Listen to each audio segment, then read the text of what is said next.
Welcome to Ravi Raja జ్యోతిష్యాలయం. ఈరోజు మనం మాట్లాడుకునే టాపిక్ వచ్చేసి ఆరోగ్య సమస్యలు. ఇది ఏ అవయవానికి సంబంధించినదంటే ఇది లివర్ రిలేటెడ్ సమస్య, అంటే కాలేయానికి సంబంధించినటువంటి సమస్య గురించి మనం ఈరోజు మాట్లాడుకోబోతున్నాం. మనం ఒక జాతక చక్రం చూసిన వెంటనే ఇతనికి ప్రమాదకరమైనటువంటి కాలేయ సమస్య వస్తుంది, లేదా వీరు కాలేయ జబ్బుతో బాధపడతారు, లివర్ సిరోసిస్ లేదా హెపటైటిస్ లేదా లివర్ వాపు, వీటన్నిటిని మనం తెలుసుకోవచ్చు.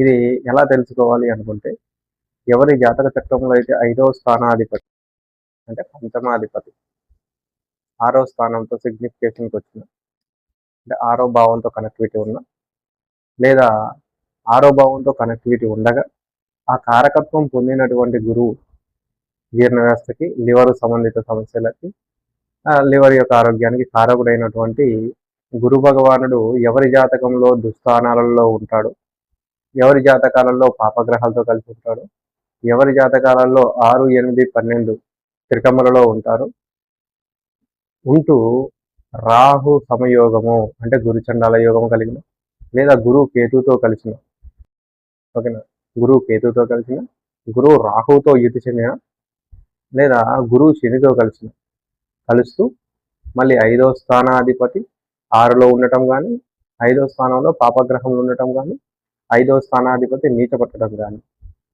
ఇటువంటి గ్రహస్థితి ఉన్నట్లయితే వారిని మనము సింపుల్గా మనం ముందుగా హెచ్చరించవచ్చు. లివర్ సంబంధిత సమస్యలు రావచ్చు, జీర్ణ వ్యవస్థ సంబంధిత సమస్యలు రావచ్చు అని ముందుగా చెప్పవచ్చు. దీనిలో ఎప్పుడైతే రాహువుని మనం దేనికి చూస్తాము, రాహువుని సాధారణంగా రాహు అంటే విష పదార్థాలకి, విషానికి కారకుగా చూస్తుంటాము. ఎవరి జాతకంలో గురువు రాహుతో చేరి ఉంటాడో వారి శరీరంలో విష పదార్థాలు ఎక్కువ అవటం, అంటే వాళ్ళు ఆల్కహాల్ కన్జంక్షన్ ఉండటం కానీ, అంటే ఆల్కహాల్ ఎక్కువగా తాగుతూ ఉండటం కానీ, లేనట్లయితే వారు ఏదైనా ఒక పాయిజన్ ఎఫెక్ట్ గురవటం ద్వారా కానీ, అంటే వాటర్ ద్వారా కానీ, లేదా ఫుడ్ ద్వారా కానీ, ఏదైనా ఒక పాయిజన్ ఎఫెక్ట్ గురవటం ద్వారా కానీ వారు లివర్ యొక్క ఆరోగ్యాన్ని ఖరాబ్ అవుతుందని మనం చెప్పవచ్చు. ఓకేనా, విషయాల వల్ల, టాక్సిన్స్ వల్ల లివర్ ఖరాబ్ అవటాన్ని గురు రాహుల సంయోగంతో పాటు పంచమ స్థానంలో ఉన్నటువంటి గ్రహాన్ని పంచమాధిపతి దుస్థానంలో కూర్చుంటే మనం వస్తుందని మనం ముందుగా చెప్పవచ్చు. రెండో తీసుకుంటే గురువు కేతువుతో కలిసినప్పుడు కూడా ఇటువంటి ఫలితాలు ఏర్పడుతుంటాయి. ఎప్పుడైతే గురువు కుజుడితో కలిసి ఉంటాడో అప్పుడు రక్తం వల్ల లివర్కి ఇన్ఫెక్షన్ వస్తుంది. సో అంటే లివర్ వాయటం కానీ, లేదా లివర్ చెడిపోవటం కానీ జరుగుతుందని చెప్పవచ్చు. అయితే ఎవరి జాతకంలోనైతే గురువు శనితో కలుస్తూ దుస్థానాలలో 5వ స్థానంలో పాపగ్రహాలు ఉంటూ దుస్థానాల్లో ఈ కాంబినేషన్ పడుతుందో, అంటే ఏంటి, గురువు శనితో కలిసి ఉన్నా కానీ, లేదా శని యొక్క విశేషమైనటువంటి దృష్టి గురువు పైన పడుతూ గురువు బలహీనత్వం చెందాలి, అంటే సమసత్వం దృష్టి కాదు, గురువు శని యొక్క విశేష దృష్టి గురువు పైన పడినట్లయితే అప్పుడు గురువు బలహీనుడవుతూ శనికి దొరికిపోతాడు. ఇటువంటి కాంబినేషన్లలో కూడా గురువు బలహీనత్వం చెందుతున్నాడు కాబట్టి ఈ కాంబినేషన్లో మనం దీనికి చెప్పుకోవచ్చు. అయితే నేను ఒక జాతక చక్రం ఇక్కడ ఇస్తున్నాను. ఈ జాతక చక్రాన్ని చూడండి. దీంట్లో చూసినట్లయితే సింహలగ్నంలో పుట్టిన జాతకం. ఈయనకి పంచమ స్థానంలో బుధుడు ఉన్నాడు. ఈ బుధుడు 24 డిగ్రీస్ దగ్గర ఉన్నాడు. ఇతను శని యొక్క దృష్టి చూసినట్లయితే మీకు గురువు పైన పడుతుంది, అండ్ గురువు వచ్చేసి కేతుతో కూర్చుని ఉన్నారు. ఈ జాతకునికి లివర్ సిరోసిస్తో తీవ్రమైన అనారోగ్యానికి గురయ్యారు. సో ఇది ఎగ్జాంపుల్గా ఇటువంటి జాతకాలను ఏమైనా మన దగ్గరికి వచ్చినట్లయితే మనం ముందుగా వాటిలో ఉన్న సమస్యను తీసుకొని మనం ముందుగా వాళ్ళకి హెచ్చరించడానికి అవకాశం ఉంటుంది.